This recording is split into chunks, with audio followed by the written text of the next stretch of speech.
Good afternoon. My name is Andrea Mayorga from the group number 5, and today I'm going to explain how to perform a stomach gavage and a stomach lavage.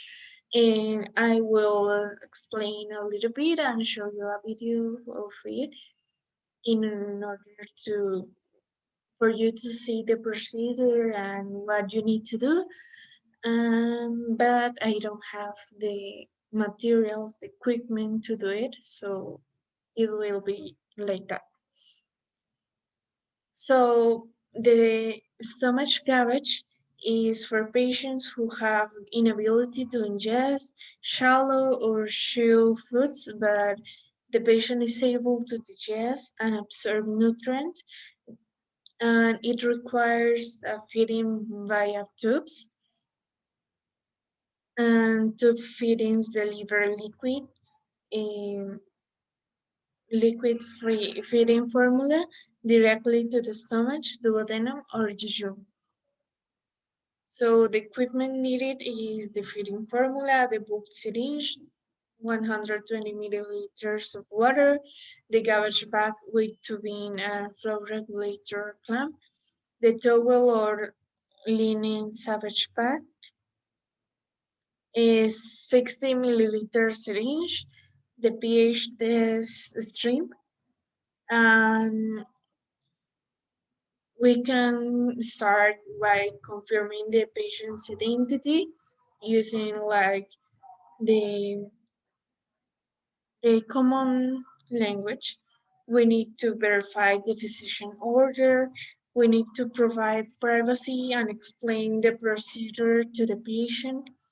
We need to place a towel on or linen shower pad on the client's chest to protect him from spills. We need to position the patient in a high flourish position from 30 to 45 degrees. We need to inform the patient to remain in this position during like an hour after feeding to limit the risk of aspiration and reflux. We need to wash our hands and use our gloves. We need to assemble the equipment. We need to check the placement of the feeding tooth to verify that is the correct placement of the tooth in the stomach.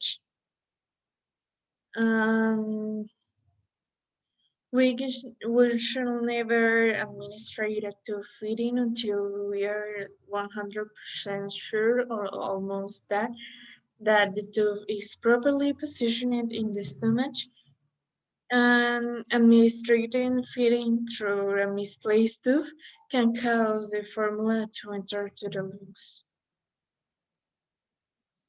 So we need to assess the gastric empty by aspirating and measuring residual gastric contents. If the residual volume is greater than 150 millimeters, or the predetermined amount of specified in the physician order, we need to hold feedings, drain still any spirit of thinning. Um, we have to observe the abdomen for distension to assist in recognizing the layer gastric empty and decreases the risk of regurgitation due to gastric distension. We need to auscultate abdominal for bowel sounds to check presence of peristalsis and ability of GI tract to digest nutrients. We need to administer to feeding like is shown in the picture. Um, we need to flush the tubing by adding 60 millimeters of water of the garbage bag of bull syringe after administering the prescribed amount. This maintains tube patency by removing excess formula which could occlude the tube. We need to cover the end of feeding tube with a plug or cap or clamp the proximal end of the feeding tube to prevent leakage and contamination of the tube. We need to remove and dispose gloves in proper respectfully. We need to document time, amount of and time of type of feeding. What about the stomach lavage? Um, it's also called gastric lavage and is the process of cleaning out the contents of the stomach. It has been used for eliminating poisons from the stomach,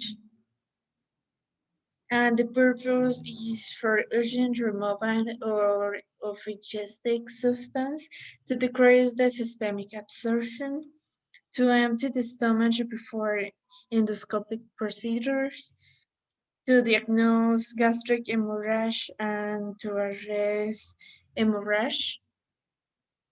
Um,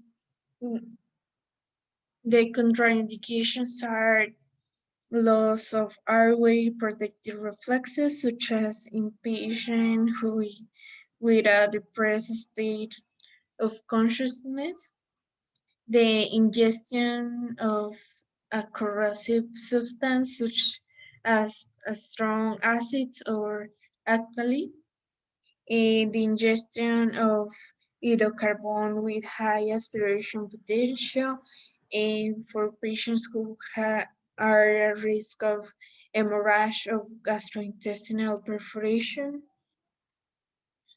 So basically, the technique is in that we need to place the tube via the mouth or nose down into the stomach, followed by sequential administration and removal of small volumes of liquid.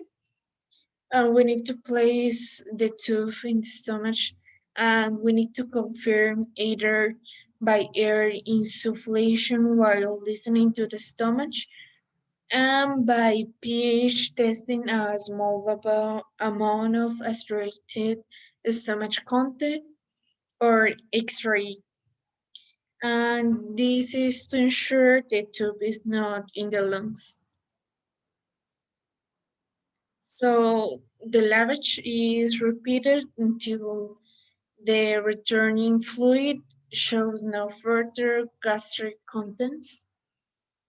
And if the patient is unconscious or cannot protect their airway, then the patient should be intubated before performing the lavage. The complications are aspiration pneumonia, laryngospasms, hypoxia and hypercapnia,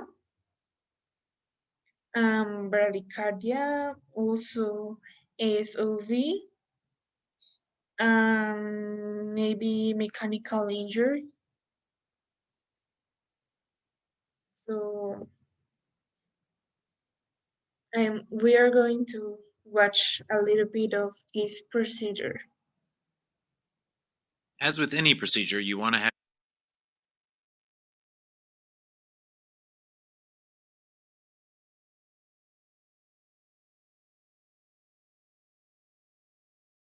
your equipment set up before you start. You will need suction, intubation equipment, an ET tube stabilizing device, a large bore OG tube 36 to 40 French in adult, 24 to 28 French in kids. An NG tube can be used with liquid ingestions but otherwise is not large enough. Go big or go home. For the patient's sake, have a jelly lubricant for the OG tube. Lavaging fluid. In adults, use either warm normal saline or warm water. In children, use warm normal saline, since there are case reports of hyponatremia occurring when children were gastric lavaged with water. And finally, 50 grams of activated charcoal. Now that we have our equipment ready, meet Stan, our friendly simulation patient. Stan is presenting to the ER after taking a large dose of Rapamil in a self-harm attempt.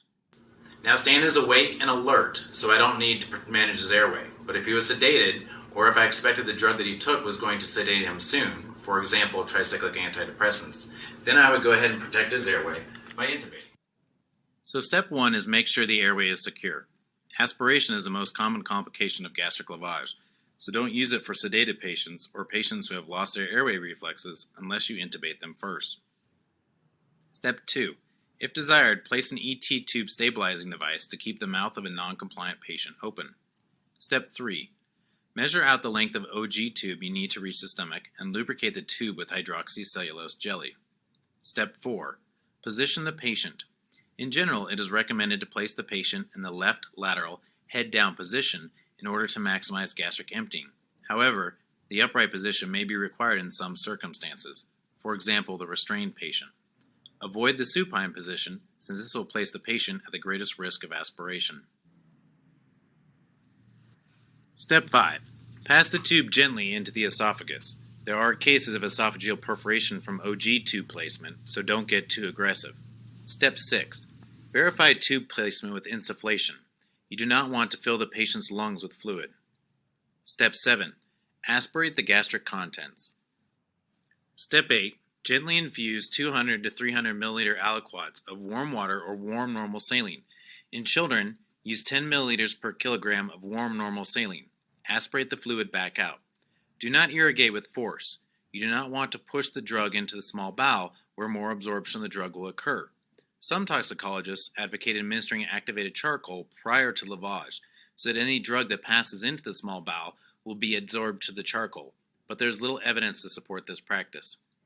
Repeat this process of 200 to 300 milliliters in, 200 to 300 milliliters out until the fluid you are aspirating is clear of particulate matter.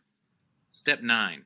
Administer 50 grams of activated charcoal slurry through the OG tube. In children, the dose is 0.5 to 1 gram per kilogram. Step 10. Pull the tube.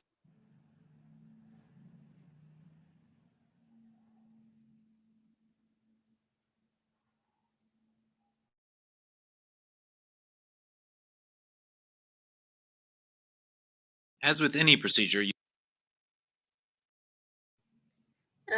That's it. Thank you so much for your attention.